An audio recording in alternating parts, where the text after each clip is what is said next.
Normal count ఉన్న వాళ్ళకి zero count ఉన్న వాళ్ళకి మధ్యలో కేటగిరీస్ చాలా ఎక్కువ ఉంటాయి. అంటే నార్మల్ కౌంట్ మనకి 15 to 40, 15 to 50 million per ML అయితే కనుక ఇంతకంటే తక్కువ కౌంటు, దానికంటే తక్కువ క్వాలిటీ ఉన్న స్పర్మ్తోని ప్రెగ్నెన్సీ వచ్చే అవకాశం తక్కువ.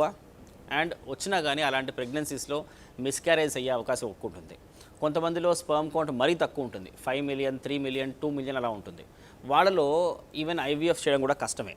ఎందుకు అంటే ఎప్పుడైతే క్వాంటిటీ పరంగా స్పర్మ్ తక్కువ ఉంటుందో క్వాలిటేటివ్గా కూడా స్పర్మ్ యొక్క దాని క్వాలిటీ చాలా పూర్గా ఉంటుంది. సో స్పర్మ్ క్వాంటిటీ ఇంపార్టెంటే, స్పర్మ్ క్వాలిటీ ఇంపార్టెంటే. సో స్పర్మ్ క్వాలిటీ అంటే దాని మొటిలిటీ, అంటే స్పర్మ్లో కదలిక, వీర్యకణాల యొక్క కదలిక, దాని మార్ఫాలజీ అంటే స్పర్మ్ యొక్క ఆకారం. ఎలాగైతే మనం ఒక నార్మల్ మనిషిని ముక్కు, చెవులు, కళ్ళు, కాళ్ళు అన్నీ ఉన్నవాడిని నార్మల్ అంటామో, అలాగే స్పర్మ్కి కూడా ఒక 4-5 భాగాలు ఉంటాయి. అవన్నీ ఉన్న స్పర్మ్నే మనం నార్మల్ స్పర్మ్ అంటాం. సో ఇలాంటి నార్మల్ స్పర్మ్స్ తన సిమెంట్ శాంపుల్లో ఎన్ని ఉన్నాయి, వాటి కదలిక ఎలా ఉంది, అండ్ వాటి కౌంట్ అవుతుంది. ఇవన్నీ మనం పరిగణలోకి తీసుకొని ఒక పేషెంట్ యొక్క ఫర్టిలిటీ పొటెన్షియల్ని, అంటే అతని సంతానం వచ్చే అవకాశాన్ని మనం పరిగణిస్తాం.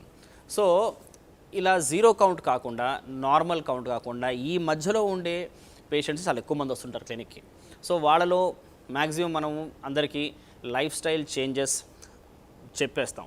ఎలాగా టైంకి భోజనం చేయడం, టైంకి నిద్రపోవడం, రాత్రిపూట నిద్రపోవడం, స్మోకింగ్, ఆల్కహాల్ లాంటివి అలవాట్లు ఉంటే కనుక వాటిని మానుకోవడం, స్ట్రెస్కి గురవకుండా కొద్దిగా జాగ్రత్తలు తీసుకోవడం, ఆర్ స్ట్రెస్ని హ్యాండిల్ చేసే విధంగా వాళ్ళ లైఫ్ స్టైల్ మార్చుకోవడం, డైలీ ఏదో ఒక ఎక్సర్సైజ్ చేయడం. ఇవన్నీ కాకుండా యాంటీ ఆక్సిడెంట్స్ అని మెడిసిన్స్ ఇస్తుంటాం. బట్ ఏ మాట కామాట యాంటీ ఆక్సిడెంట్స్ మెడిసిన్స్ కంటే కూడా జీవనశైలి, లైఫ్ స్టైలే చాలా ఇంపార్టెంట్. ఇది కాకుండా ఈ పేషెంట్స్కి ఏమైనా వారికోసిల్ సమస్య ఉంటే దాన్ని మనం ఆపరేట్ చేయడం. ఇవన్నీ కాకుండా ఈ పేషెంట్స్ యొక్క పార్ట్నర్ని కూడా మనం ట్రీట్ చేయడం. సో వీటన్నిటిని మనం హోలిస్టిక్ అప్రోచ్తో, అంటే అన్నిటిని మనం కాంప్రిహెన్సివ్గా మేనేజ్ చేస్తూ పోతుంటే ఒక ప్రాపర్ లైఫ్ స్టైల్ మేనేజ్మెంట్తో, మెడికల్ మేనేజ్మెంట్తో ఇలాంటి కేటగిరీ పేషెంట్స్ కూడా నార్మల్ ప్రెగ్నెన్సీకి వెళ్ళే అవకాశం ఉంటుంది. అలా అవ్వని పక్షాన నెక్స్ట్ మనం వాళ్ళకి ఇచ్చే option IUI. IUI is more natural and expenses పెద్దగా ఉండవు కాబట్టి ఐవీఎఫ్కి న్యాచురల్ ప్రెగ్నెన్సీకి మధ్యలో ఉంటుంది కాబట్టి మనం దీన్ని కొంతమంది సజెస్ట్ చేయొచ్చు. బట్ ఇలాంటి పేషెంట్స్ కూడా కొద్ది స్పర్మ్స్లో కదలిక బాగుంటుందని మనం చెప్పగలం.